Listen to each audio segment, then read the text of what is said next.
ব্যাংককে বিমস্টেক সম্মেলনের ফাঁকে আগামী 4 এপ্রিল সাইডলাইনে বৈঠকে বসছেন প্রধান উপদেষ্টা ডক্টর মোহাম্মদ ইউনূস ও ভারতের প্রধানমন্ত্রী নরেন্দ্র মোদি। এছাড়া আগামী 4 এপ্রিল থেকে বিমস্টেকের চেয়ারম্যানের দায়িত্ব নিচ্ছে বাংলাদেশ।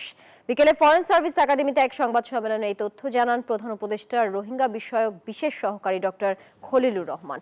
এ সময় তিনি জানান আগামীকাল ব্যাংককের উদ্দেশ্যে ঢাকা ছাড়বেন ডক্টর ইউনূস।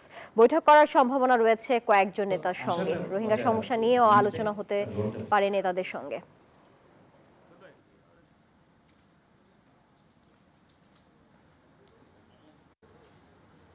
উনি 2012 সালে একই ধরনের কথা বলেছিলেন।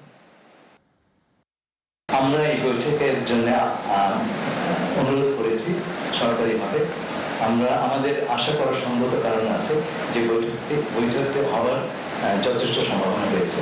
আমরা আশা করছি যে অন্যান্য সকল সদস্য রাষ্ট্রের শীর্ষ প্রতিনিধি এই সুযোগে তার সঙ্গে বিমস্টেকের আগামী দিনের কাজকর্ম নিয়ে আলোচনা করবেন। এটা হয় কিন্তু স্বাভাবিক। বান্ডেল থাকলে প্রতি সেনমানিতে টাকা বাঁচবে।